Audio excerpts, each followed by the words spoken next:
Hello friends, welcome to my channel CID000. ఇవాళ topic ఏంటంటే microwave ovens గురించి.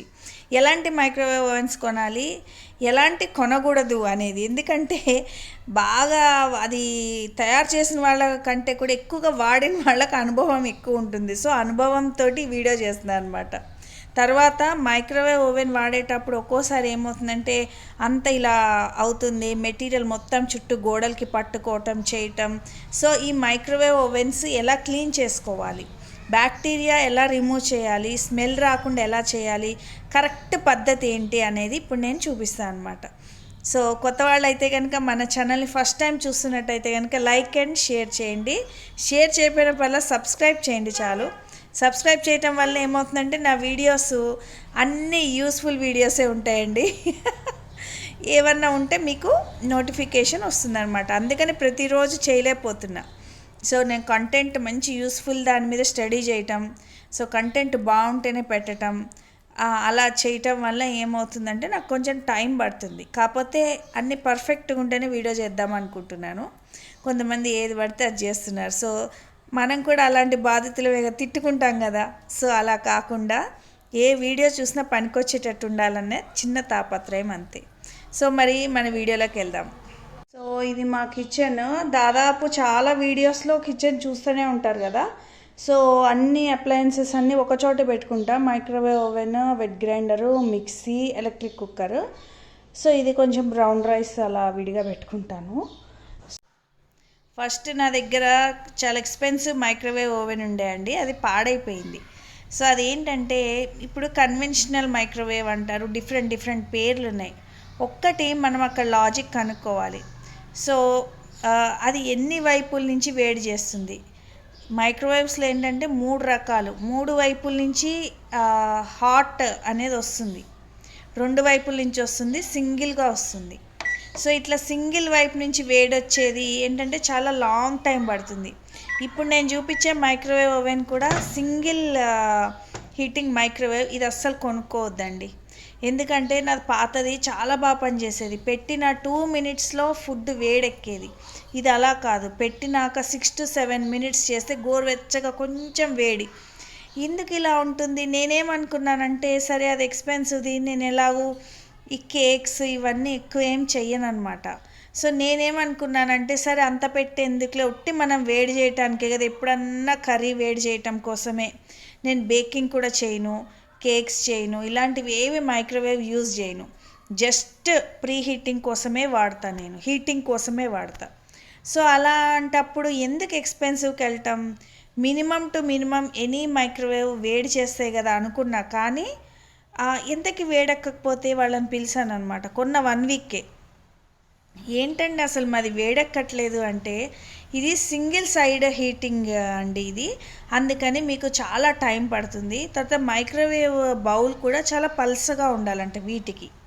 అదే కనుక మనకి ఎక్స్పెన్సివ్ మైక్రోవేవ్ అన్ని వైపుల నుంచి వేడొచ్చే మైక్రోవేవ్స్ ఉన్నాయనుకోండి, అవి ఏమవుతుందంటే డిఫరెంట్ నేమ్స్ మేబీ, కాకపోతే వాళ్ళు ఎక్స్ప్లెయిన్ చేస్తారు కదా మనం కొనేటప్పుడు. అన్ని వైపుల నుంచి హీట్ వచ్చేసరికి ఏమవుతుందంటే చాలా ఫాస్ట్గా, అసలు 1 minute or 2 minutesకి అసలు మసలేటట్టు వచ్చేది నాకు. సో చాలా హాయిగా అనిపించేది. ఒక్కోసారి ఫుడ్ ఎక్కువ ఉందనుకోండి, బిర్యానీ మనకి అసలు 15 minutes కూడా పెట్టాల్సి వస్తుంది. సో అస్సలు హ్యాపీగా లేదు నాకంటే. ఇది 5,000, 5,500, 6,000 లోపల అయిందనమాట. సరే నేను సరేలే ఇంకా మనం వాడేదానికి వేడికే కదా అన్నట్టు కొన్నా. కానీ అస్సలు కొనద్దు ఫ్రెండ్స్. అన్ని వైపుల నుంచి వేడి వచ్చే కన్వెన్షనల్ మైక్రోవేవ్స్, ఇంకా దాంట్లో చాలా రకాలు ఉంటాయి. సో అలాంటివే తీసుకోండి మైక్రోవేవ్ కొంటే. ఇది కొని కూడా దండగే, ఎందుకంటే చాలా టైం టేకింగ్. సో ఇప్పుడు ఇది ఎలా క్లీన్ చేసుకోవాలి? సార్ ఏ మైక్రోవేవ్ అయినా వన్స్ తీసుకున్నాక వాడుకుంటాం కదా. సో ఇది ఎలా క్లీన్ చేయాలో చూద్దాం రండి. సో నేను డిజైనర్ని కదండి, నా దగ్గర కలంకారీ బ్లాక్ ఫ్యాబ్రిక్స్ చాలా ఉంటాయి. సో అవి నేను ఎక్కువగా ప్యూర్ కాటన్, సో ఎక్కువగా క్లీనింగ్కి వాడుకుంటాను.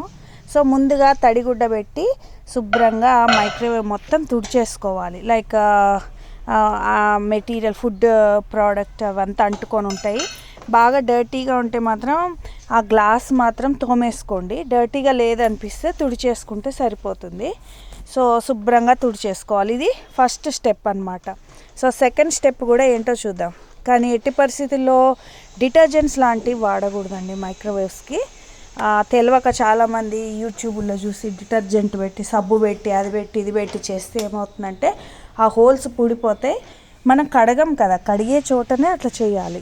ఆ రెసిడ్యూ ఉండిపోతుంది, సోపుది అవి ఉండిపోయి అది ఆహారంలో ఒకవేళ మూత లేకుండా ఎప్పుడన్నా పెట్టారనుకోండి అంతే సంగతి. సో శుభ్రంగా క్లీన్ చేసి పెట్టేసాము. ఇది ఫస్ట్ స్టెప్. సో ఇప్పుడు మనం మళ్ళీ సెకండ్ స్టెప్ చూద్దాం. సో వెడల్పాటి ఒక బౌల్ తీసుకోవాలండి. వెడల్పాటి బౌల్ తీసుకొని మంచినీళ్ళు, తాగే నీళ్ళు మాత్రమే తీసుకోవాలి. మంచినీళ్ళు తాగే తీసుకొని అందులో నిమ్మరసం పిండాలి. పిండేసి ఆ చెక్క అందులోనే వేసేసేయాలి. సో దీని ఆవిరి ఇలా పిండేసిన తర్వాత మూత పెట్టేసి దీన్ని మనం కొద్దిసేపు మామూలుగా కన్వెన్షనల్ 3 సైడ్ హీటెడ్ అయితే కనుక నేను చెప్పా కదా 5 minutes సరిపోతుంది, మోర్ దాన్ ఎనఫ్. కానీ ఇది ఆర్డినరీది కాబట్టి మైక్రోవేవ్ సింగిల్ సైడ్ హీటెడ్ది కాబట్టి దీనికి అట్లీస్ట్ 8 to 9 minutes పెడితే కానీ బాగా మసలేటట్టు మనకి ఆవిరి రాదు. ఇక ప్రతిదానికి టైం టేకింగ్ అనుకోండి, తక్కువలో కావాలి మైక్రోవేవ్ అంటే తీసుకోవచ్చు, కానీ ఈ ప్రాబ్లం ఉంటుంది. చెప్పాను కదా, చాలా స్లోగా వేడవుతుంది, చాలా టైం పడుతుంది. ఫుడ్ వేడి చేయాలంటే విసుగ్గా ఉంటుంది అనమాట. సో అదొక్కటి బ్యాడ్ థింగ్ ఉంది. సో వేడి చేస్తున్నా చూడండి, ఆవిరి మొత్తం పట్టి ఆ వేడికి ఆవిరికి ఆ జిడ్డు అనేది వదిలిపోద్ది అనమాట. సో ఇలా నీళ్ళల్లో నిమ్మరసం వేసి పెట్టిన తర్వాత వెయిట్ చేయాలి కొంచెం సేపు మనం. అది మొత్తం అన్ని సరౌండింగ్స్ అంతా స్ప్రెడ్ అయిపోతుంది. చూడండి ఆవిరి ఎలా కొట్టిందో. సో మొత్తం ఇక్కడ వేడికి ఏమవుతుందంటే డస్ట్ అంతా జిడ్డులాగున్న ఏదున్నా వచ్చేస్తుంది. మనం సోప్ లాంటి పదార్థాలు వాడాల్సిన పనే లేదు.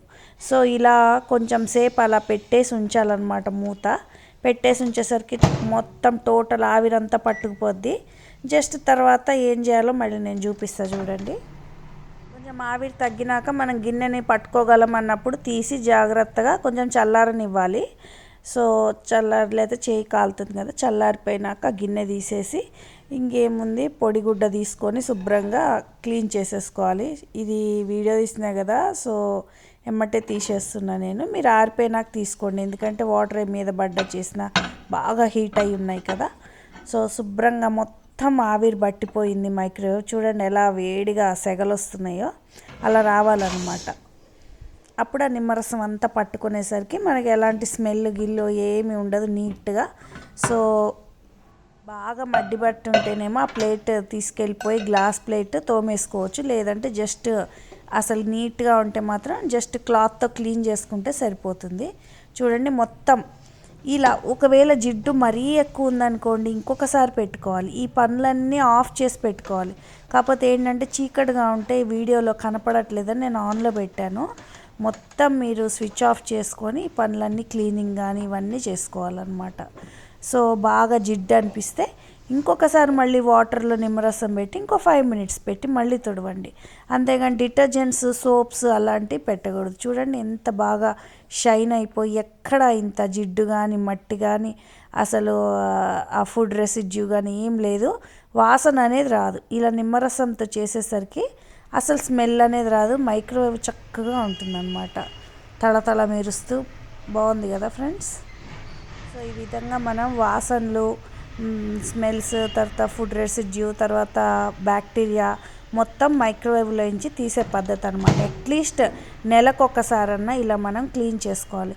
కొంతమంది అట్లాగే ఉంచేస్తారు, మళ్ళీ దాంట్లో ప్రీహీట్ చేస్తారు. దానివల్ల బ్యాక్టీరియా అంతా స్పాయిల్ చేసి హెల్త్ స్పాయిల్ అవుతుంది. సో ఎలా ఉంది ఫ్రెండ్స్, కామెంట్ చేయండి తప్పకుండా. Thank you.